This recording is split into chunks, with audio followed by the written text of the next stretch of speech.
Olá, companheiras, olá, companheiros, saudações petistas. Esse é o podcast Em Tempos de Guerra, a Esperança é Vermelha, episódio número 38 e o último de 2019. No programa de hoje, a gente fala sobre o voo de galinha da economia, a reforma da Previdência nos estados, a aprovação e a sanção do pacote anticrime e a situação na Bolívia.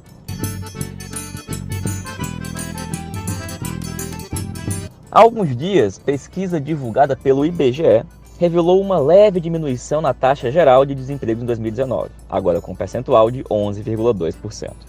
Esses números foram puxados pelas contratações de final de ano, mas principalmente pela informalidade. O país registra 11,863 milhões de desempregados, quase 39 milhões de pessoas na informalidade. Esse foi um dos cenários possíveis que avaliamos na nossa plenária nacional da articulação de esquerda no começo do mês de dezembro. Sobre esse assunto, escutamos o comentário do companheiro Walter Pomar.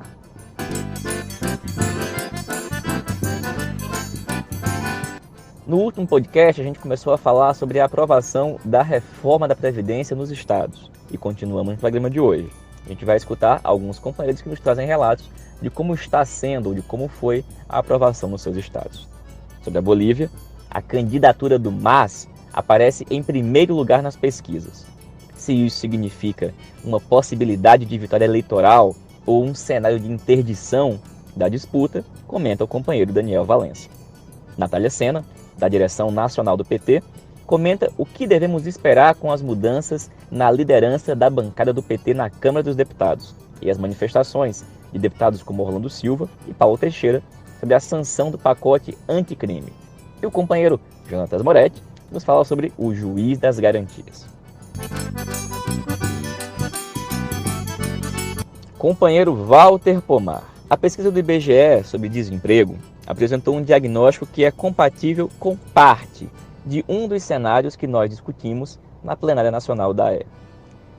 Esse cenário diz que, salvo algum fato extraordinário, vamos ter um período entre dezembro e fevereiro em que uma mistura de fatos econômicos, como geração de emprego no final do ano, 13º, férias e etc., e alguns fatos psicossociais, festas, férias, carnaval, tende a reduzir a possibilidade de grandes mobilizações. Mas o ambiente é de deterioração crescente e vai se acumulando material combustível que tanto pode produzir uma explosão detonada por algo aparentemente menor, quanto pode seguir o que temos hoje, a saber, um clima de intoxicação e degradação crescente da vida em sociedade. Walter, você acha que o conjunto dessa análise tem mais chances de se efetivar? Olá, Patrick. Olá, ouvintes do podcast, comandado pelo Patrick Araújo. Antes de responder a tua pergunta, Patrick, eu queria lembrar que esse é o último programa do ano, mas ano que vem tem mais. O podcast, comandado pelo Patrick Araújo, virou um sucesso de público, um sucesso de crítica e tornou-se um instrumento importante para o nosso trabalho político e por isso será mantido ao longo do ano de 2020. Quanto à pergunta que você me faz, Patrick, o que eu tenho a responder é aquilo que já está na resolução da plenária nacional da articulação de esquerda, realizada nos dias 13, 14 e 15 de dezembro de 2019 e publicada no sítio www.pagina13.org.br. Sobre esta questão que você me pergunta, a resolução lembra que essa época de final de ano raramente é momento de grandes mobilizações políticas e sociais. Há fatores econômicos objetivos, como as férias, a liberação do 13º, a geração de empregos sazonais de baixa qualidade, a ampliação da produção de algumas mercadorias, tudo isso reduz um pouco a tensão. E há fatores psicossociais, novamente as férias, a época de festas, esse clima de congraçamento. Ademais, é importante lembrar, nesse caso do ano de 2019, que todos nós que somos militantes de movimentos sociais, de partidos de esquerda, militantes do campo democrático popular, estamos todos muito fatigados, muito cansados e vemos nesse período a possibilidade, o momento de recarregar baterias. Tudo isso contribui para que haja baixa mobilização política e social. Entretanto, é importante dizer que o outro lado não está parado, o outro lado está atacando. Veja bem, por exemplo, essa medida provisória que altera o mecanismo de eleição dos dirigentes dos institutos federais e das universidades federais. É exatamente por isso, Patrick, que a nossa resolução fala que continua se acumulando material combustível. O fato de que o nosso lado esteja recarregando energias não implica em que o lado de lá esteja paralisado. Pelo contrário, a onda de ataques contra os direitos sociais, contra as liberdades democráticas, contra a soberania nacional não parou nesse final de 2019. Há vários exemplos disso. Desde os sem-teto de Alagoas, desalojados com violência pela polícia militar daquele estado, até a medida provisória editada por Jair Bolsonaro, alterando o mecanismo de eleição dos dirigentes dos institutos federais e das universidades federais, entre muitos outros exemplos de que a onda de ataques prossegue nesse final de ano. E é isso que vai acumulando material combustível, que pode, mais cedo ou mais tarde, pode explodir. Mas esse cenário da explosão é um dos cenários. Existem outros. A nossa resolução, a resolução da Plenária Nacional da E, fala de dois grandes cenários, o da explosão e o da degradação continuada do ambiente cultural, político, social e econômico do país, sem que ocorra nem explosão, nem derrota do campo ultrafascista e ultraliberal. E também fala de cenários intermediários. A nossa resolução faz uma análise dos vários caminhos que pode seguir a luta de classes no país. E a grande questão é qual será o caminho no qual as esquerdas vão apostar suas fichas. É esse o debate que se trava hoje na esquerda brasileira. Existem aqueles que apostam as fichas num movimento de retomada da luta social, da luta da classe trabalhadora para impor uma derrota de conjunto ao ultraliberalismo e ao ultrafascismo, e existem aqueles que apostam numa aliança com setores do golpismo e do ultraliberalismo. Essa divisão no campo da esquerda torna mais difícil, embora não torne impossível, impor no curto prazo uma derrota de conjunto ao lado de lá, independente das festas de Natal e de Ano Novo. Walter, ainda sobre a situação econômica, tem muita gente falando sobre a possibilidade de uma crise semelhante àquela de 2008. O governo Bolsonaro deu como presente de Natal para os banqueiros uma medida que permitirá que o Banco Central utilize recursos públicos para salvar instituições bancárias privadas. Você acha que esse é mais um sinal de que esta crise de fato está próxima? Se sim, como devemos nos preparar diante desse possível cenário? Olha, Patrick, dá vontade de responder citando o Barão de Tarareia, que dizia: tudo pode acontecer, inclusive nada. Em 2008, a crise foi causada por vários fatores, entre os quais a acumulação de uma imensa bolha especulativa. Naquela época, se falou muito em reformar a arquitetura do sistema financeiro internacional, mas efetivamente a bolha de hoje é maior do que a daquela época. Portanto, existe sim uma alta probabilidade de uma nova crise. Se ela vai acontecer agora ou mais para frente, não dá para ter certeza, mas existe uma alta probabilidade de que ela ocorra. E o que nós devemos fazer diante disso? Primeiro, falar do assunto. É preciso lembrar o tempo todo que o sistema capitalista mundial e o sistema capitalista em cada país estão conduzindo o mundo para novos e continuados desastres em todos os terrenos. Em segundo lugar, é preciso tirar as lições do que ocorreu em 2008. Que lições são essas? eu destacaria as seguintes. O núcleo da crise é o capitalismo nos países centrais, em particular, o capital financeiro. Os países capitalistas periféricos podem e devem escolher outro caminho. Outro caminho passa por superar o capitalismo e começa por colocar sob controle do Estado o capital financeiro privado.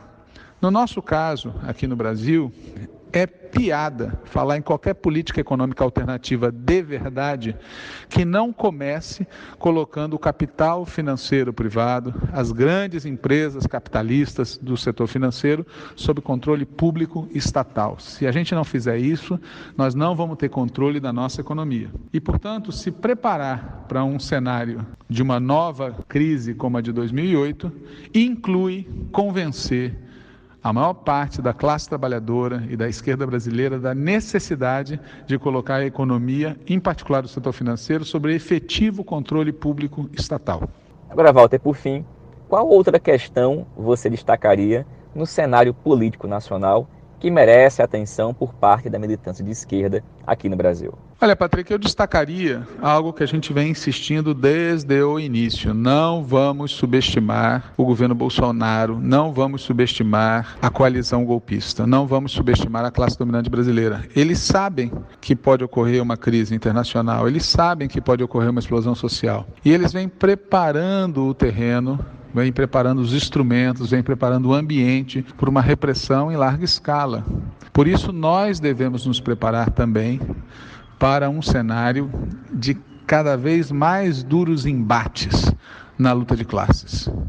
E para isso é preciso impor uma derrota no debate político-ideológico àqueles que acham que o pior já passou e àqueles que acham que o caminho da salvação passa por uma aliança com parte dos golpistas. Nesse sentido, Patrick, eu recomendo aos ouvintes do podcast que leiam o artigo escrito pelo Olavo Carneiro criticando as posições do Flávio Dino. Olavo Carneiro é secretário de Formação Política do PT do Rio de Janeiro. Flávio Dino é governador do Maranhão. As opiniões do Flávio Dino estão numa entrevista concedida por ele recentemente à revista Carta Capital. E o artigo do Olavo Carneiro pode ser lido no www.pagina13.org.br. Valeu, Walter. Obrigado, companheiro. Agora, Daniel Valença. Meu velho, a situação na Bolívia segue bem indefinida, né? Ao que tudo indica, caminhamos para uma nova eleição. Lá na Argentina, o Evo diz que vai coordenar a campanha do MAS. No entanto, a presidenta autoproclamada diz, por sua vez, que ele poderá ser preso caso volte ao país. Ô Daniel, como é que está, de fato, esse cenário lá na Bolívia? Pesquisas colocam candidatos do MAS à frente em diversos cenários. Além disso, a força eleitoral do MAS pode fazer com que a direita faça um movimento de cassação ou de inviabilização eleitoral? Agora, assim como chama a atenção e impressiona o resultado do MAS nas pesquisas eleitorais, e aí é só a gente lembrar quando o PT teve a candidatura do Lula rechaçada pelo TSE e o substituiu pelo Haddad, e aí foi necessário um determinado tempo de campanha para conseguir transformá-lo em figura pública nacional, etc, etc. E aí o MAS, desde agora, não está passando por esse processo, desde agora está liderando as pesquisas.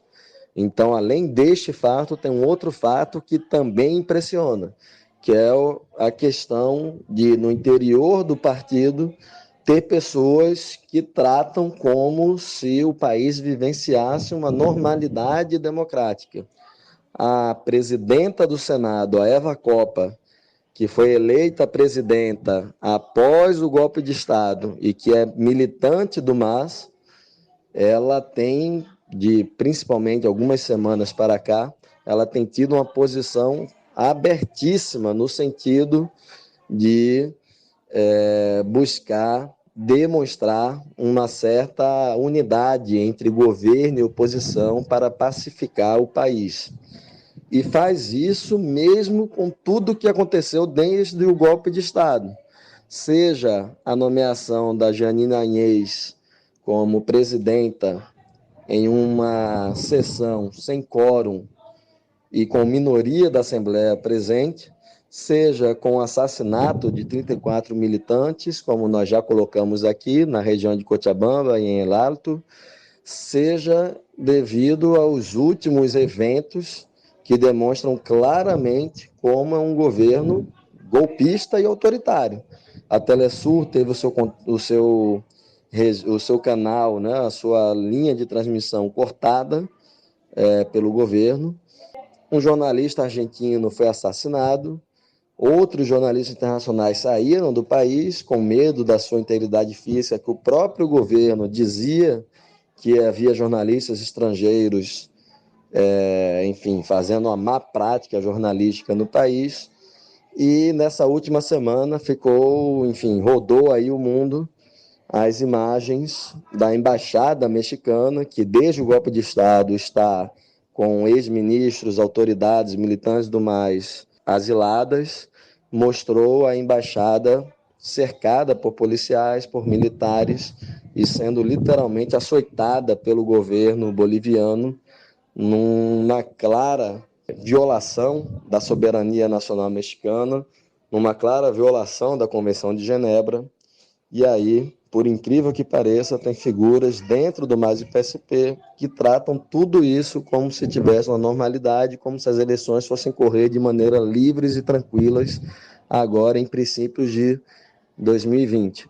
Bom, o que nós temos de concreto para além das pesquisas que colocam o MAS na liderança do processo, nós temos o órgão eleitoral que está analisando se cassará o registro do MAS, pedido realizado pela oposição, ou seja, os caras perderam as eleições em primeiro turno para Evo, realizaram um golpe de Estado, logo depois as pesquisas mostram uma nova derrota eleitoral, e aí para eles só resta, cassar o registro, como o tempo todo se tenta também, ou se traz o debate da cassação do registro do PT. Aqui o debate é de caixa 2, por isso cassaria o registro. Lá o debate é de fraude eleitoral, por isso o registro do MAS deve ser cassado. Mas, ao final, quer dizer que eles sabem que nas urnas perdem e, por isso, tem de dar uma maneira para impedir a derrota eleitoral. Então, de um lado, há um risco seríssimo de cassação do registro do MAS, está em análise no órgão eleitoral, nomeado após o golpe de Estado, e, por outro lado, ainda não está claro se existirá o processo eleitoral, qual será esta data, quais serão as regras que organizarão esse processo eleitoral e se as classes trabalhadoras bolivianas terão o direito de disputar democraticamente esse processo eleitoral. O que é perceptível este governo golpista, que aí está desde o golpe de Estado, ele está atuando sistematicamente para silenciar a oposição, para caçar as lideranças do MAS e PSP e de movimentos sociais vinculados ao instrumento político, e sem dúvida alguma, essas elites que fizeram de tudo para impor este golpe de Estado, inclusive matar 34 militantes, essas elites farão o possível para não permitir que as urnas digam o mesmo que disseram em 20 de outubro, quando elegeram Evo Morales presidente no primeiro turno. A questão é saber se o MAS e PSP está ou não se preparando para o que fazer se a conjuntura se deteriorar ainda mais e não tiver condições de disputar nas urnas com essa direita golpista. Como eu coloquei antes, há setores do MAS que fingem que a democracia está normal e plena na Bolívia. Há outros setores que, enfim, estão se organizando nas bases, nos congressos, nos ampliados, mas não dá para saber qual seria o poder de resposta popular em caso de uma nova violação com a cassação do registro do MAS. Bom, fico por aqui. Valeu, Patrick, um abraço aos ouvintes do podcast. Valeu, companheiro, obrigado. Companheira Natália Sena. O Congresso Nacional entrou em recesso, mas a pauta política em Brasília continua seguindo seu curso. No PT, tivemos uma mudança na liderança da bancada, com a saída do deputado Paulo Pimenta e a entrada do deputado Enio Verri. O que essa mudança significa e o que a gente pode esperar? Patrick, a mudança na liderança da bancada ela é fruto de um acordo que, pelo que a gente sabe, foi feito, em que a liderança da bancada ficaria 2 anos com o campo chamado, à época de Muda PT, e 2 anos com o campo CNB. O primeiro ano foi o líder Paulo Pimenta, que seria do campo Muda PT, e o último ano, que está previsto, é que seja da deputada Margarida Salomão. E aí nós estamos agora iniciando um período de 2 anos com a liderança da CNB. Nesse primeiro ano, o líder será o deputado Enio Verri, do PT do Paraná. E no terceiro ano, no caso, dessa legislatura, ainda não sabe quem vai ser, se vai ser ainda o deputado Enio Verri ou outro, mas será alguém da CNB se tudo continuar como está previsto no dia de hoje. Primeiro é importante dizer que essa mudança da liderança é fruto de uma espécie de revezamento feito através de acordo, não houve votação na bancada em relação a isso, certo? O que a gente espera é uma mudança de perfil mesmo na condução. A gente vai estar agora sob a liderança de um deputado que é da CNB e, pelo que muitos falam, tem um perfil mais conciliador, e aí a gente vai ter que estar atento a se isso vai se refletir no tipo de condução que a bancada vai ter. Provavelmente sim, mas isso só o dia a dia do que vai acontecer no próximo ano é que vai nos dizer. Em resumo, se espera um perfil de condução da bancada mais conciliador. Natália, ainda sobre algumas posições parlamentares. Nós vimos nas redes sociais algumas manifestações de deputados como Orlando Silva, do PCdoB, e o Paulo Teixeira, do PT, sobre a sanção de Bolsonaro do projeto de lei do pacote anticrime. Qual a tua avaliação dessas manifestações e o que tu acha que elas significam? Primeiramente, o contexto, né?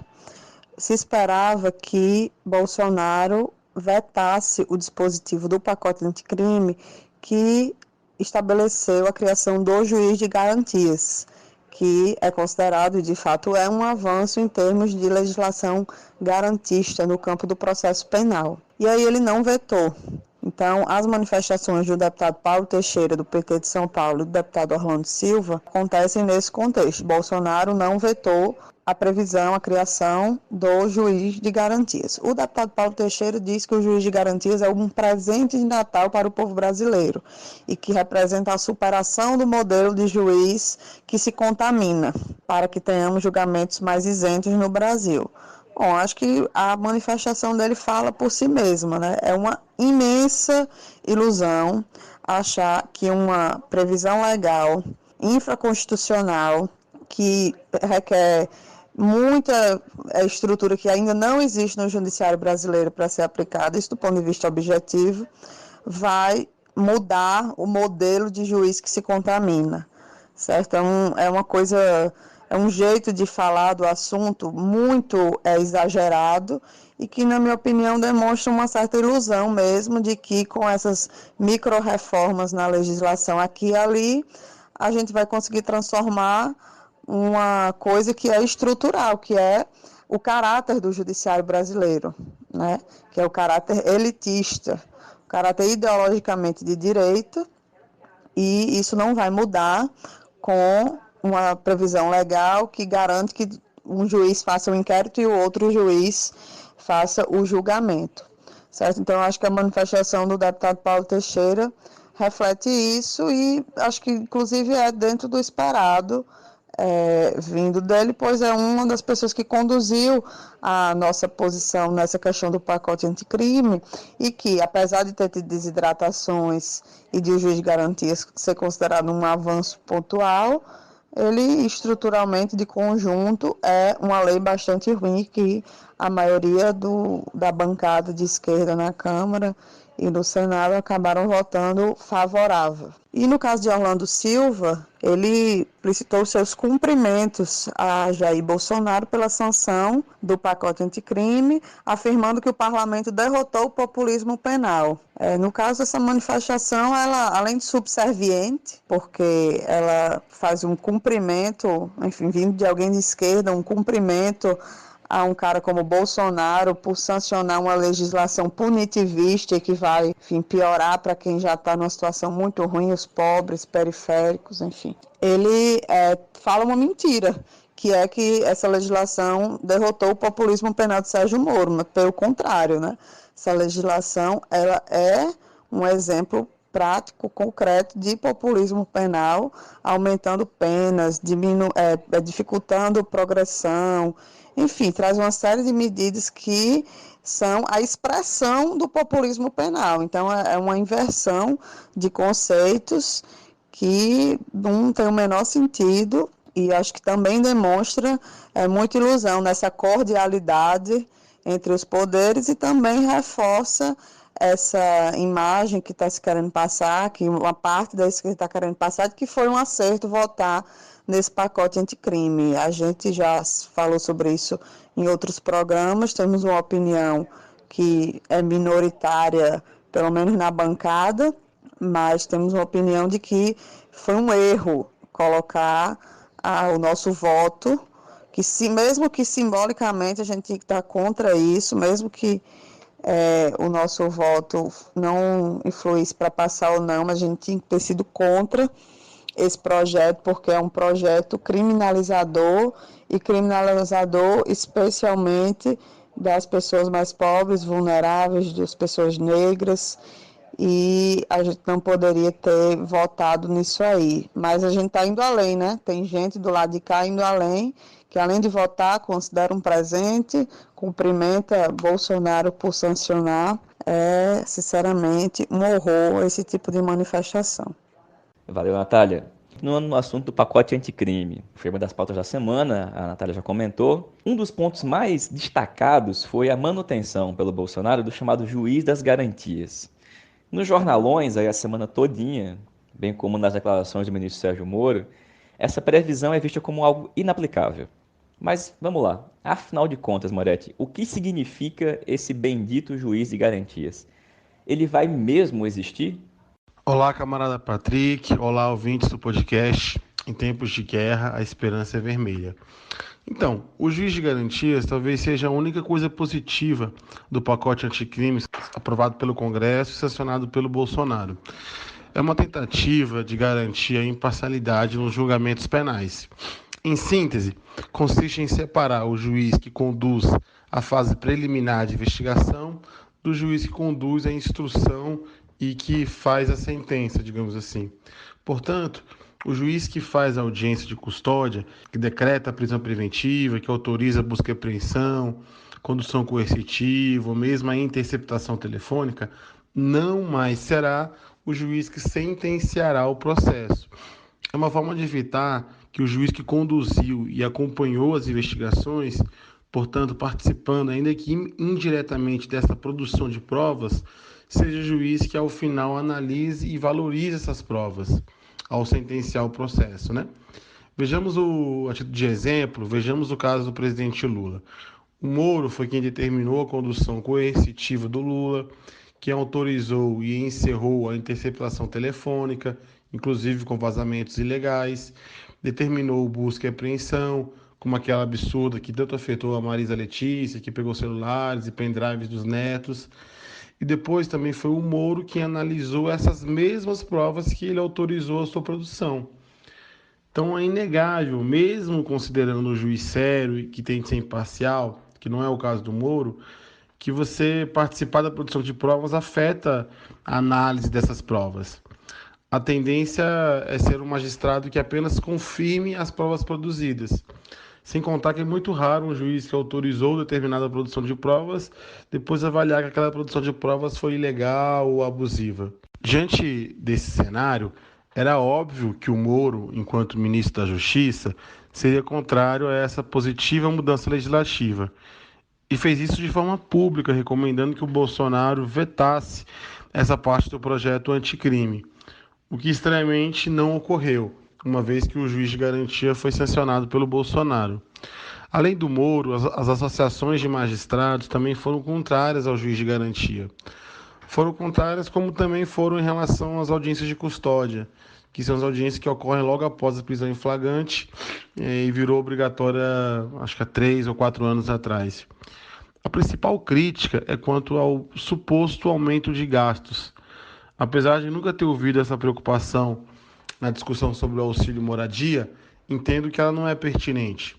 Com uma melhor organização do judiciário, maior uso de tecnologia, entendo que não será necessária a contratação por concurso público de mais magistrados.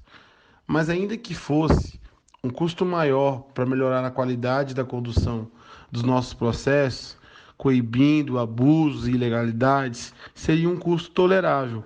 Ainda sobre os custos, o que vai aumentar mesmo é o custo com o sistema penitenciário, que pelas outras medidas do pacote anticrime vai aumentar em muito o encarceramento, que já é altíssimo no Brasil.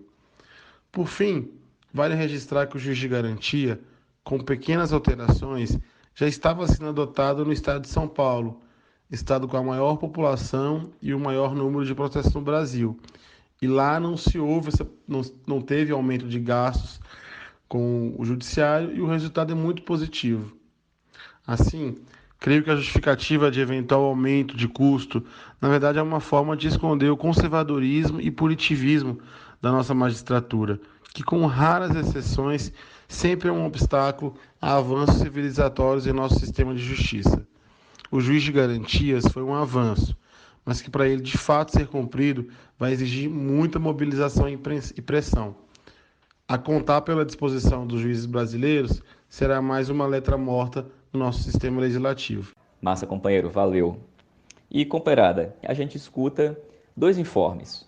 Um do companheiro Fábio, que é professor do estado do Pará, sobre a aprovação da reforma da Previdência lá naquele estado. E também escutamos o companheiro Hortêncio, que é do Diretório Regional do PT na Paraíba, que nos fala como que está o processo de discussão e votação da reforma da Previdência naquele estado, bem como nos traz informes sobre a perseguição e prisão do ex-governador Ricardo Coutinho, do PSB. Olá, Patrick, companheiros e companheiras. Aqui no Pará, o que aconteceu desde o dia 17 de dezembro é uma verdadeira vergonha para a executiva estadual do PT e a sua bancada de 3 deputados estaduais. Primeiro, porque tanto a executiva quanto a bancada fizeram todos os esforços para concordar, apoiar e votar na proposta encaminhada pelo governo Helder Barbalho do MDB, que faz uma série de modificações na Previdência dos servidores estaduais. Vale lembrar que o senhor Helder Barbalho, atual governador do Pará, melhor dizendo, esteve na base de apoio como ministro do governo Temer, o que mostra claramente a relação entre o governo Helder e o golpe implementado em 2016 contra a presidenta Dilma. Em segundo lugar, vale ressaltar também que no último dia 17 de dezembro, uma forte repressão contra os trabalhadores públicos no Pará, praticada pela PM, foi feita, resultando em vários feridos, inclusive mulheres idosas, o que para nós é um verdadeiro absurdo. Então, a bancada e a própria executiva estadual, infelizmente, corroboraram com essa perspectiva, com essa política, com essa reforma implementada pelo governo Helder Barbalho, que no dia 23 agora de dezembro aprovou em segundo turno as mudanças que são muito próximas àquelas implementadas pelo governo Bolsonaro. O aumento da idade mínima para os homens ficou para 65 anos, o aumento da contribuição do percentual de 11% para 14% e por aí vai.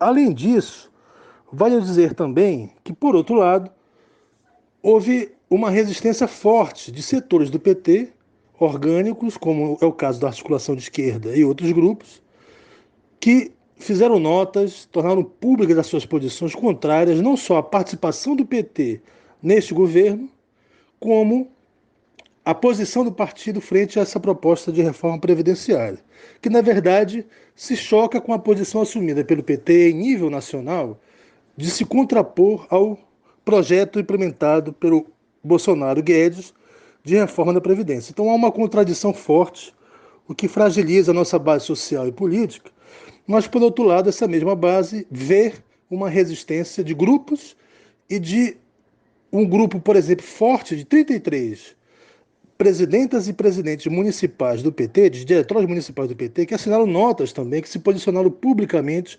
contra a participação do partido, contra a violência policial e, portanto, contra as mudanças que prejudicam o serviço público e os servidores. No mais, é isso. Um abraço e vamos à luta. Na Paraíba, a reforma da Previdência Estadual está em processo, foi colocada em caráter de urgência e está em processo de aprovação. O PT da Paraíba é contra, mas hoje nós não contamos com nenhum parlamentar dentro da Assembleia Legislativa. O companheiro Anísio Maia, que era parlamentar na última legislatura, está fora da Assembleia, primeiro suplente, e o companheiro Fernachás, que também era deputado estadual na última legislatura, hoje alçou a Câmara Federal. Então hoje nós não contamos com ninguém na Assembleia Legislativa para fazer esse combate.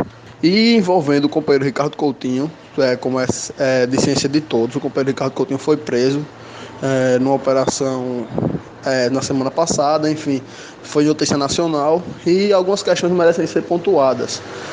A Justiça, como vem fazendo com lideranças da esquerda no Brasil todo, espetacularizou a ação e do ponto de vista jurídico era uma prisão preventiva frágil, desnecessária, imotivada, tanto que foi logo revogado. Eles queriam apenas espetacularizar para que Ricardo fosse preso, passasse algum tempo na cadeia, passou um dia e logo a prisão foi revogada, né? O habeas corpus foi concedido pelo STJ devido não ter sustentação do ponto de vista jurídico, o que a Operação Calvário, né, com a operação bem midiática e etc., que vaza informações para a mídia, etc., queria fazer. Valeu, Fábio, valeu, companheiro Hortêncio. E agora, pessoal, a gente vai escutar e falar um pouquinho com o companheiro Olavo Carneiro, do Rio de Janeiro, que nos fala sobre a situação no estado do Rio e comenta também algumas outras questões relativas às movimentações da direita, tanto no estado do Rio de Janeiro quanto a situação de alguns setores da esquerda que acham que é possível manter uma relação amistosa com o centro e com os setores da centro-direita no país. Olá, Patrick. Olá, ouvintes do podcast Em Tempos de Guerra, a Esperança é Vermelha. Então, a maioria do país conhece o nosso governador aqui do Rio de Janeiro, né, na sua dimensão, digamos assim, mais neofascista, que é o debate sobre a política de segurança, que é dar tiro na cabecinha, e a sua política de genocídio da periferia da juventude negra. Mas o governo dele, na verdade, é um espelho do governo Bolsonaro, que une o ultraliberalismo na condução da gestão pública, das políticas públicas, e o neofascismo com esse estado de exceção.